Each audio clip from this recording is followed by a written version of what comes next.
Bonjour Dr Vassilios. Bonjour. Merci de répondre à nos questions.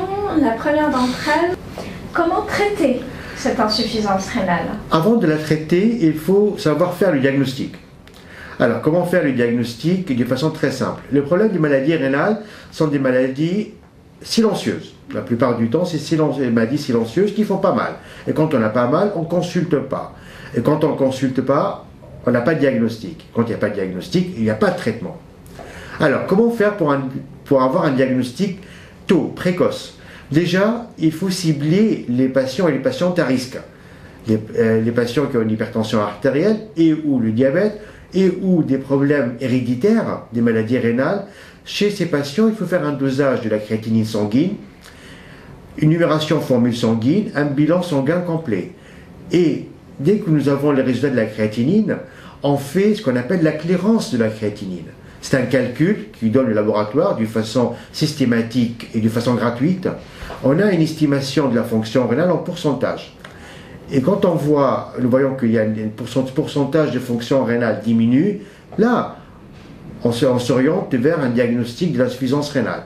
On fait des examens plus approfondis, comme un examen des urines pour voir s'il n'y a pas de protéines dans les urines, du sang, une infection urinaire, et aussi l'échographie des reins pour voir si les reins ne sont pas dilatés, si nous avons déjà 2 reins ou pas, si nous n'avons pas un seul rein congénital et on découvre 40 ans ou 50 ans plus tard que nous avons un seul rein, et là on détecte tôt une éventuelle maladie rénale. Une fois que nous avons mis le doigt sur un éventuel diagnostic, on commence à la traiter.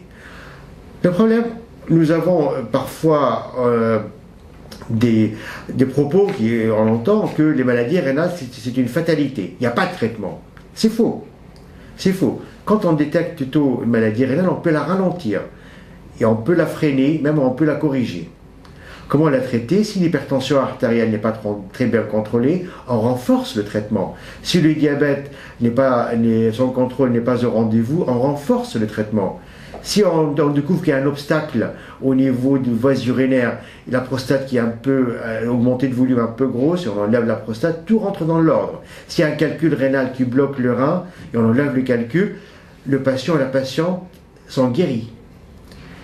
C'est-à-dire qu'il y a toujours des traitements, mais parfois, hélas, malgré les bons soins des médecins généralistes, des cardiologues, des diabétologues et des néphrologues, on constate qu'il y a une évolution défavorable pour les maladies rénales. Et là, on prépare le patient pour l'étape suivante, c'est comment remplacer les reins d'une façon précoce, c'est-à-dire la dialyse ou la transplantation rénale.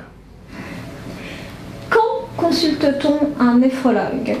Alors bien entendu, consulter un néphrologue, on ne fait pas ça tous les jours.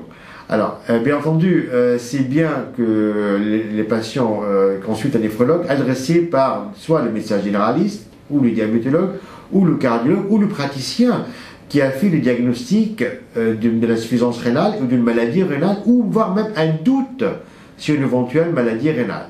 S'il y a des anomalies au niveau de la prise de sang, ou l'échographie rénale, ou des antécédents de maladies rénales, ou des problèmes au niveau des urines, la consultation de néphrologie sera la bienvenue.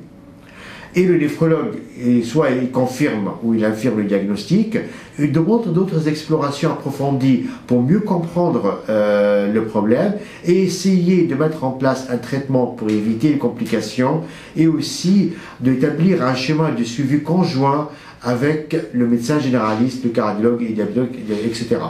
Alors, on voit les néphrologues en moyenne 1 à 2 fois par an, mais ça dépend de la maladie, ça dépend de l'évolution de la maladie. Il y a des patients que nous voyons 1 fois par an, et d'autres, on les voit 1 fois par mois.